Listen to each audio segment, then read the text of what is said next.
A women's Rocket League tournament was announced a while ago, hosted by Radiant, and its prize pool caught my attention. I've spoken a bit about it on my stream, but since it's an interesting topic, I figured I'd make a video to properly cover it. Generally in esports, prize pools are quite top heavy. It's not uncommon for teams who finish at the top to receive anywhere from 30 to 50% of the prize pool, while teams who finish near the bottom receive nothing at all. There are many perfectly sound arguments in favour of this sort of distribution. The Radiant Star Chaser Showdown tournament, on the other hand, has a very unusual prize pool distribution. It's a $30,000 tournament divided by two regions, with roughly $15,000 going to both EU and NA respectively. The team that comes first receives around 24% of the prize pool, while teams finishing 5th to 8th receive around 8% of it. To put that into perspective, this means a team finishing in last place will receive $1,200. I'll have a graphic on screen showing this prize pool distribution. This is very interesting to me because this is a women's Rocket League tournament. Generally, people don't watch women's Rocket League to see the highest level of gameplay imaginable.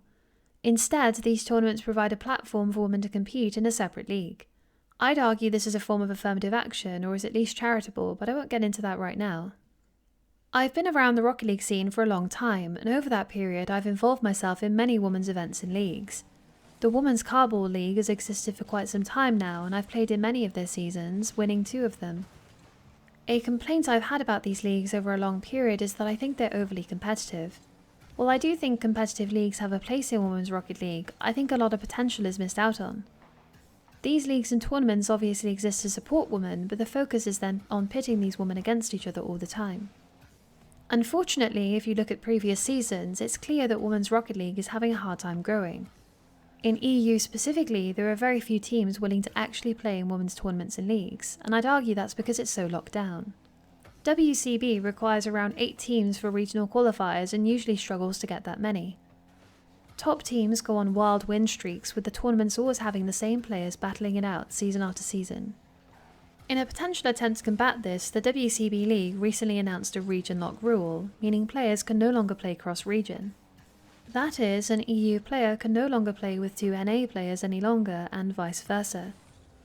EU remains very locked down though, and the scene is generally dominated by a few teams. With fewer players coming into the scene, it's difficult to have the same variety and competitiveness seen in RLCS. This has led to many teams forming and almost instantly disbanding. If there are 7 active teams in EU, it's not uncommon for an 8th team to form, only to be destroyed by players far better than they are. This team then disbands, and players of said team lose motivation to compete further and subsequently don't. To reiterate, this is largely because there are so few competitive female players that the gap between the top, the middle and the bottom of these leagues and tournaments is quite large, much larger than what you might see in open leagues like RLCS.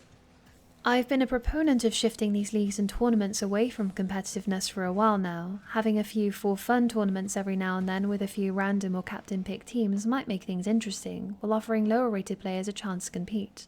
Mixing teams like this doesn't work very well in a competitive setting because of the egregious rating distribution previously mentioned. An idea for tournaments like these might be to pay everybody a small sum to compete, perhaps offering small incentives for teams to win. In my mind, this would bring in far more players and would distract from the demotivation that uncompetitive, competitive women's leagues tend to cause. In addition to this, production could have a greater focus on women telling their stories or just sharing themselves with the community, and the players involved are offered a chance to mingle amongst themselves. I genuinely think this sort of approach, mixed with competitive tournaments, would be a lot better. I have 2 sisters and was raised as one of 3 daughters. I recognise I'm very lucky to have had a family that supported me in my gaming endeavours. In fact, I've played computer games since I was around 2 to 3 years old. My mother played computer games, and so too did my 2 older sisters. Men and women and boys and girls are socialised very differently though, and I'm well aware many other women simply haven't had that advantage. I'm an SSL player myself and found Rocket League easy to get into. I can say with certainty that my upbringing and other factors in my life definitely made that much easier for me. On the other hand, many women don't even own a console until they're an adult. A large part of the reason there are so few women in gaming, and especially Rocket League, is because of these sorts of factors. This idea is worth an entire video on its own, but the point still stands. Arguably, women who do fall through the net and get to a point of taking gaming quite seriously usually end up getting pushed out of competitive spaces anyway. Whether that be because they're struggling to form genuine relationships, they're receiving online abuse, or they've no real-life ways to expand their passions past the computer screen. The unfortunate reality is that there are fewer competitive women, and the women who make it to that point generally end up less competitive anyway. In addition to this, many women in women's events, Rocket League included, are transgender, and this brings up further questions as to where we stand on this. Being brought up as a different gender that has its own unique advantages or disadvantages in gaming may greatly influence someone's future success.